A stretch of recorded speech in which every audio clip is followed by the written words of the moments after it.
Hello guys, what's up? This is Shark talking. Welcome back to my channel. Today's video is about the new update that we got. We are getting some new updates in this game. I didn't think that they will still be rushing content, but I still think they are. And we are getting Breath of the Beast. This event introduces two very strong characters to the game.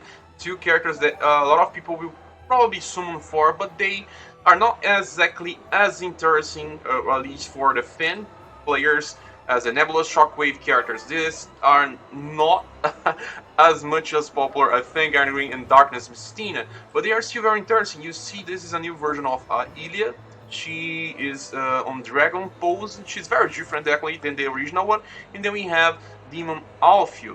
The Alphio is a character from original character from Valkyrie Anatomia, and it's a very interesting character as well. And he is now a bow user. Something very strange that they decision about this character. So we will talk about it now and talk about the event itself.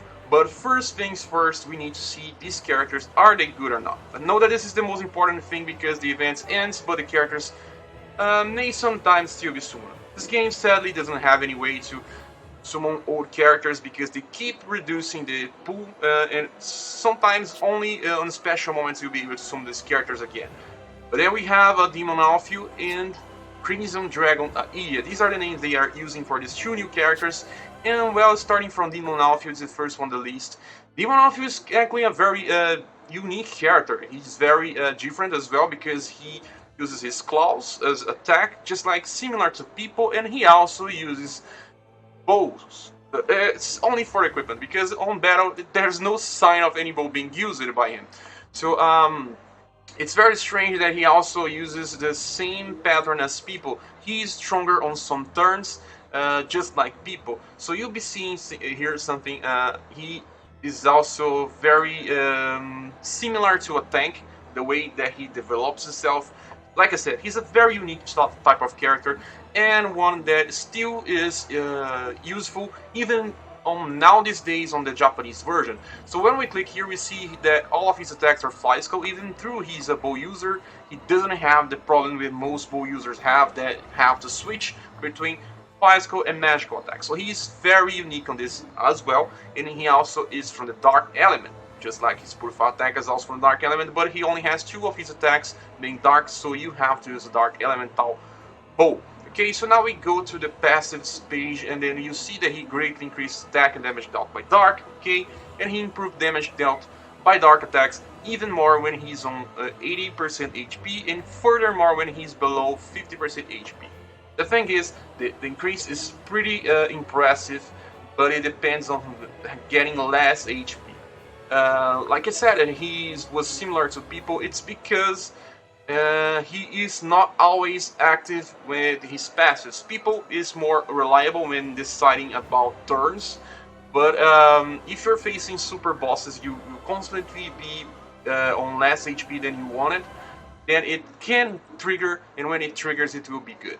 But he is also very strange because he draws more enemy attacks even being a bow user, and increases all status every turn. So he will be getting even stronger with time. So getting stronger with a long fight, getting more status, but still being able to push further damage if his HP, the whole part HP is low. It's a very strange, at the same time interesting to do, and you can also try to use your limited skill to further reach the HP that you want, because you'll be sacrificing 10% of his the squad total HP to activate and increase his damage dealt even further. So if you're close to getting to 50% HP but still not on that bar, you'll be using his limited skill to reach less than 50 HP percent, and further increasing the damage even further by activating Indemnity and also Violent Action.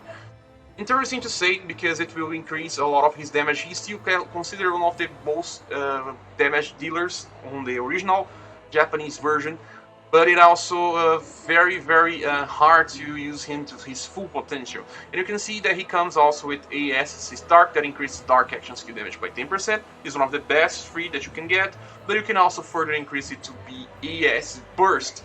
And let's just give a look on his or because it's a little different, it greatly increases physical and dark damage, but also increases physical damage after being attacked. So it works very well with his tank abilities that he he also draws more enemy attacks. It's very interesting to try to use Avenger's Word with him and further increase his potential for us to get some good physical and mag guard, because Demon Alphio also has access to that.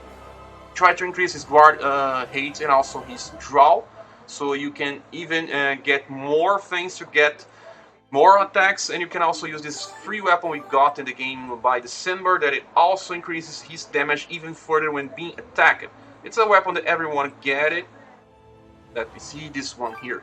Tarandozi has the same thing, Angry Charge, increased damage dealt based on number of times you taken damage. This works very well with Demon Alphio and something that it should be noted. It increases 20% of the damage. So very interesting to have. Now let's get back here and talk about the new version of Ilya. This Ilya here is not so unique as Demon Alphio, but we will also have to talk about her. Let's click on the tail. We have Orb of Dragonification as her unique orb. That's an interesting thing, but she is more standard. You can see that she only has 2 attacks from Fire Element, only 2 attacks launch the enemy towards up. She's also from full Fire Elemental. The first passive greatly increases attack damage dealt by fire attacks, and then it increases damage dealt by normal fire attacks, so she trying to cover all fronts. You see that overall attack, overall fire damage, then normal fire damage, then greatly increases the damage by purify attacks, and then critical hit and critical damage, and sometimes a chance to guard break. So you can see she's trying to cover all fronts. Purify attack, normal damage, and also general attack and fire. She's not only covering for AS things, action skill damage, she's not covering. But then you see here limited skill, she can increase it by the 3rd turn, also the fire action skill damage. So by getting an AS burst here, she will be completely a beast on this game. She is really a beast with these horns, but you can understand that she can cover all fronts, she can do a lot of purify attacks, and Aelia has one of the best and most powerful ones in the game. And also, while doing this, you have to remember that this new Dreaded Dragon is the original one from the original game. You have a special animation with the dragon and everything else doing a lot of damage, and you can further push it because of the passive that increases the damage dealt by purify attacks. So you have to build a very specific combination of all of her colors, but it's very good because you can see that she has one of the best colors in the game. Yellow has Drain, so red has more chances of getting 2 or more turns. One more turn. I don't forget the name about it. I think it's one more. Yeah, the one more passive from the red orb is also very nice. And the white one is coming from her unique orb. It's okay, you won't have to raise it, but it's also very easy to get red plus yellow orbs, because I don't know why, but every time you clear the yellow dungeon, you will be getting a lot of the red plus yellow. I don't know why, but there's a lot of it. You can see here. And very easy to get Drain Orbs, Drain Soul Orbs. So very easy to equip on her. This account doesn't have that many, but I have a lot of this combination with my original account. So very easy to build this character. And she will be here for a lot of time because she's very easy and definitely a character that can work on all fronts. If the game content is weak to purify attacks, you can use her. If the content is weak to action skill damage, you can still use her, and if the content is also weak to normal attack, she can still be used. She's a very strong character and one of the definitive characters the game you offer for damage, especially because it's fire elemental and heavy water. She uses great swords. Sally is one combination that has quite a lot of other characters. You know that the Fang Arngrim is also heavy water from the fire element, but they belong to different classes. She is a damage dealer while he is a tank. So we talk about the characters. I really like these 2 characters, but they are not exactly... they can be skipped because you can still summon better characters in the future with the current pace of the game. If the current pace of the game was not so fast, I would recommend these characters more. But they are not...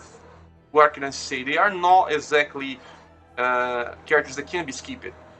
But I still think that if you summon for these characters, you won't feel bad. They will still be useful even through the game power creeps itself and release better characters. So now we have to look on the weapons of this event. We have 2 new weapons. Let's talk about them.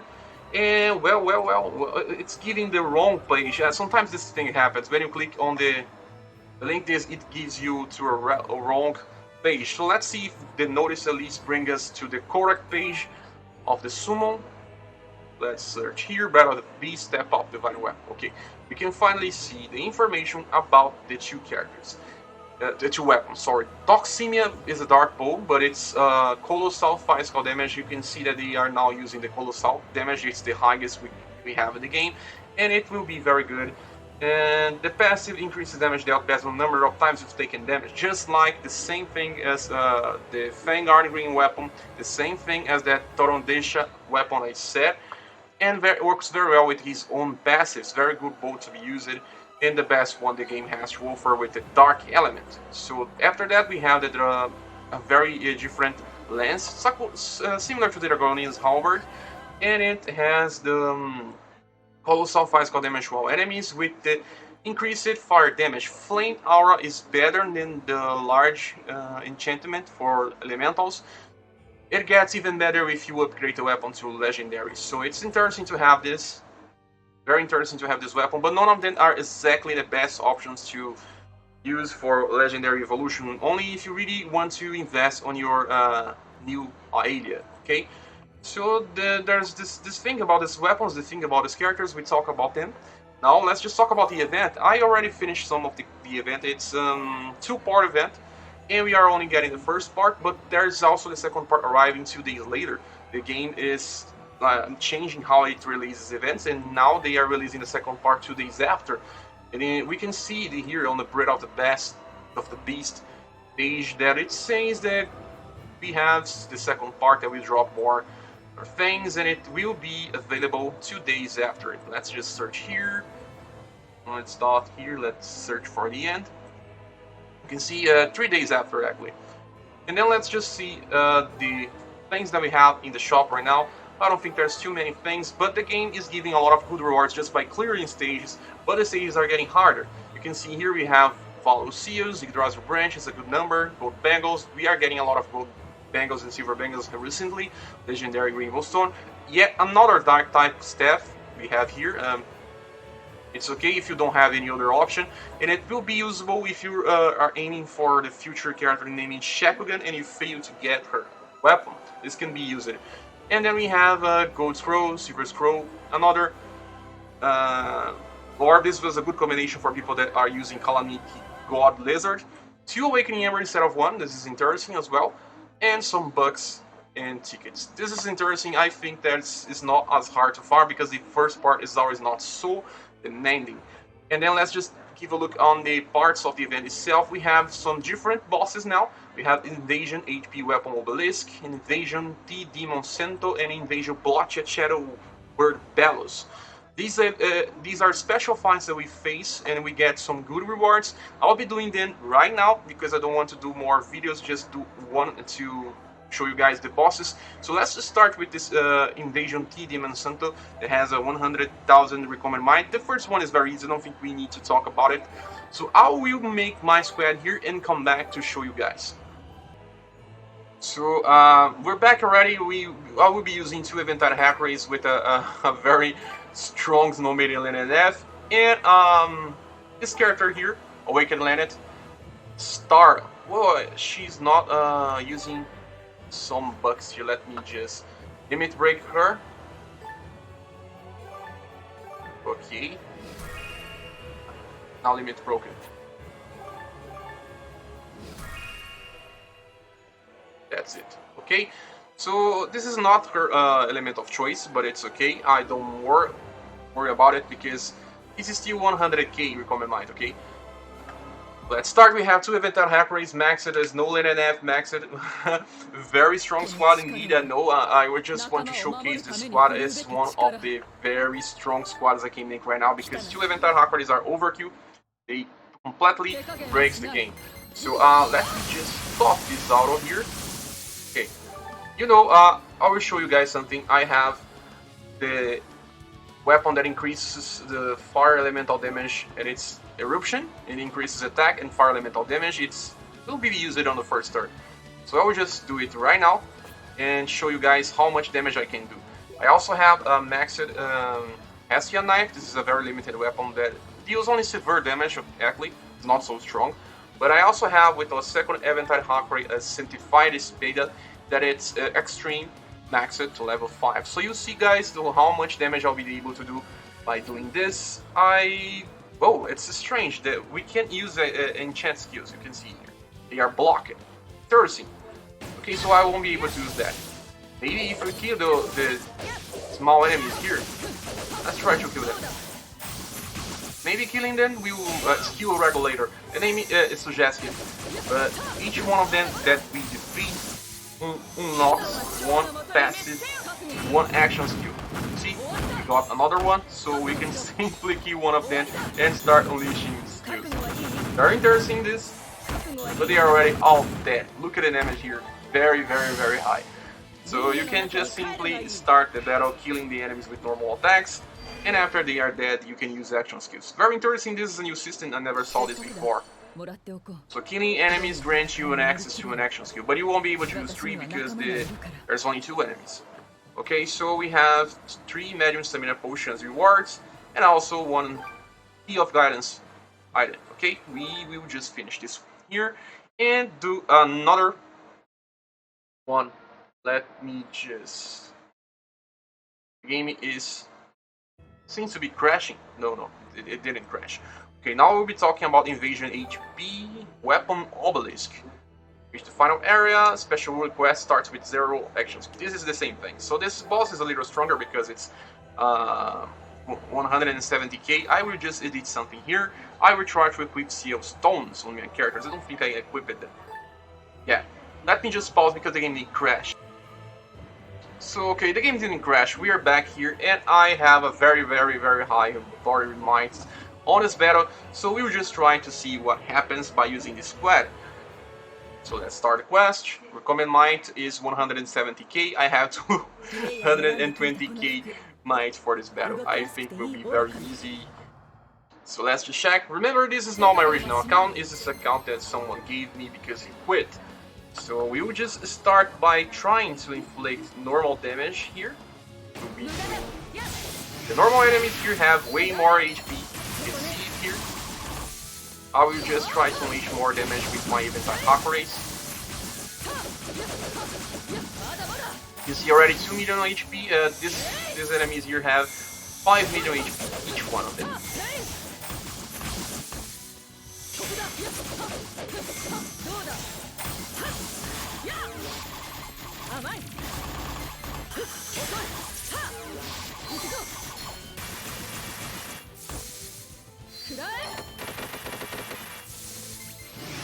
There's 2 enemies, so we'll have to deal with them.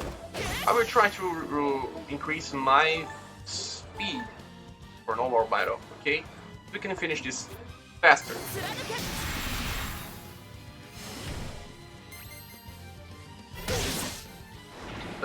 Look at this. You already saw he just trying to unleash a very powerful action skill. Very powerful. I don't know if you can survive this without having a lot of defensive stuff. You have to maybe use the shield. That Graciato works well. I don't think Spell Light is enough. You don't have very close to cap status.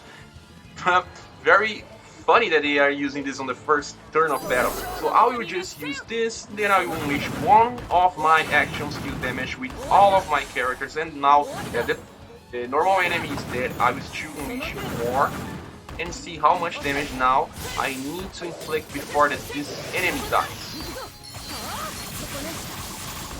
I think I can defeat it on this turn. But guys, just look at how much damage he inflicted. And he's fatigued by inflicting that much damage, so the game is trying to say speed hit as soon as possible or else you will die. Okay, I will unleash my Purify attack so you can see. He'll probably die. Yeah, he died.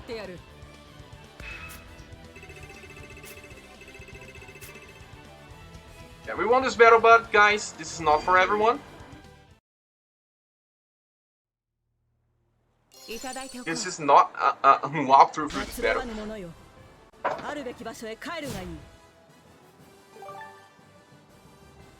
All of this is only for a gold scroll, so you guys can see that this is not so important. So now let's just talk about the last thing before we finish this video. It's just that we don't have that many things to farm. You can see that the last stage, the EX3 is 7 AP cost, and this EX2 is only 6 AP cost. So you should definitely farm EX2 instead of farming the EX3. I still haven't done that, but I don't think this is a problem because you can still use your friends and just unleash action skills. So if you don't summon for the event, try to farm EX2 and it will be enough for you to get the things without having to worry about long fights and needing of unleashing action skill every time. So guys, this is it guys. I think I finished all this explanation about this event. It's not for everyone to clear that stage, but even if you're not able to do that, don't worry because the reward is only a gold scroll. It's not even important. Okay, the second part you have more difficulty, more stages, so be prepared for that. And if you have the characters, you will have an easy time doing that. Okay, thank you for watching this video. Please subscribe if you haven't. I highly ask you if you have a way to support the channel. It will really help it to keep releasing videos. I have a Patreon page. It's on the description, and I also have a PayPal button that you can use to support this channel if you can't support it without being hard for you guys to do it. Okay, so this is it. We see each other on the next video. Bye.